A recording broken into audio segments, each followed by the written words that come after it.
Most people completely misunderstand what it actually means to register a company in Spain, and because of that misunderstanding, they either expect a fast, digital, offshore-style setup, or they expect a slow, overwhelming bureaucratic nightmare that takes months of confusion.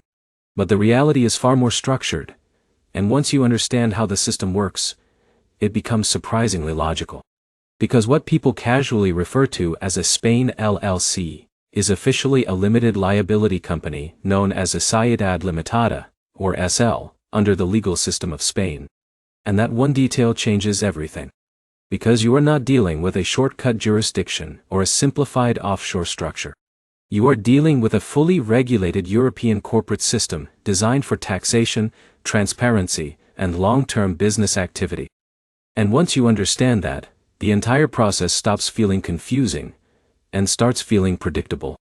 But before we get into documents, steps, and legal requirements, let's start with something more important. Why would someone even choose Spain in the first place? Because company formation is never just paperwork. It is strategy. It is positioning.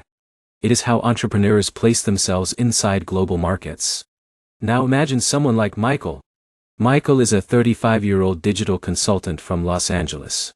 He runs a remote business helping European e-commerce companies scale their advertising campaigns.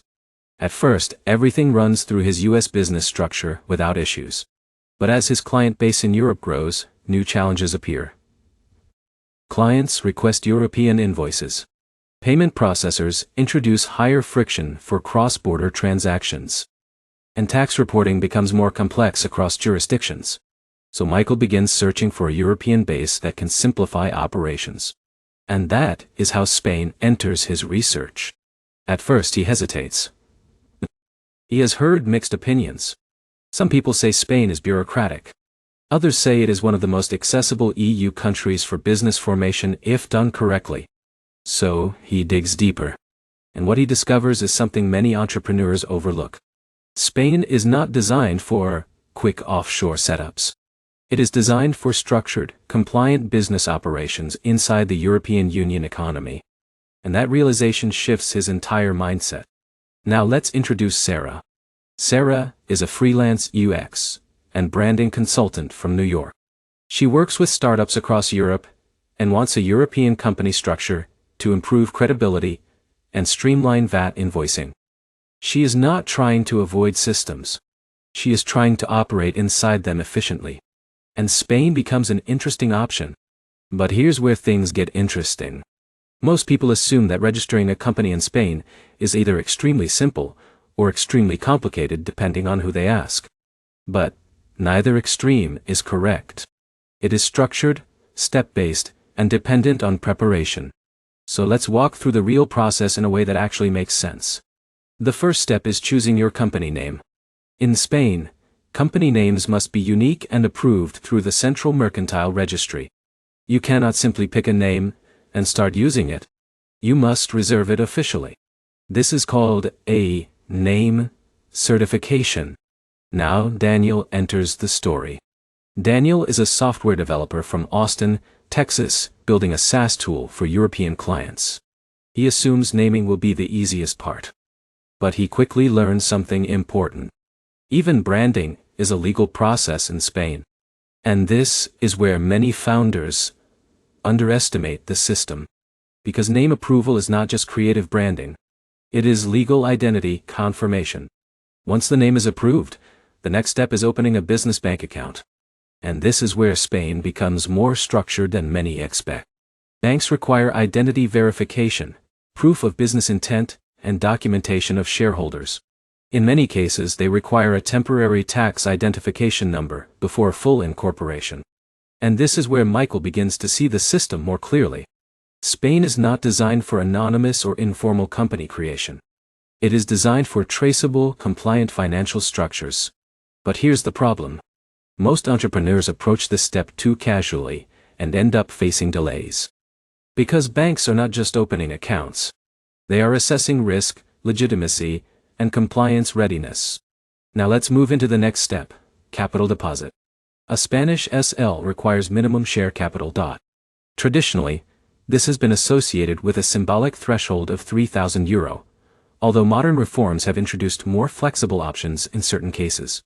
This capital is not a fee. It is company equity. And it must be deposited into a corporate bank account. Now Sarah realizes something important. This is not just registration. It is financial structuring. Every step builds a legally recognized business foundation. Once capital is deposited, the next step is drafting the company bylaws. These bylaws define ownership structure, decision-making authority, business activity, and operational rules. And this is where precision becomes critical. Because bylaws are not just administrative paperwork. They define how your company legally operates. Now Daniel experiences his first real challenge. He assumed templates would be enough. But Spain requires alignment between business activity codes, legal structure, and tax classification. And if these are inconsistent, the registration can be delayed. So attention to detail becomes essential. Once bylaws are prepared, the next step is signing incorporation documents before a notary. This is a key moment in Spanish company formation. Because a notary officially validates the legal creation of the company. And this is where everything becomes real. Michael sits in a notary office and signs the documents that officially create his Spanish company. And in that moment, his business is no longer just an idea or a plan. It is a legal entity. But here is where things shift again. Because incorporation is not the final step. It is just the beginning of regulatory integration. After notary approval, the company must be registered with the mercantile registry. This formalizes the company within the Spanish legal system. Then comes tax registration.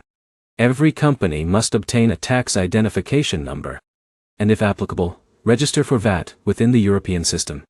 Now Sarah begins to understand something deeper.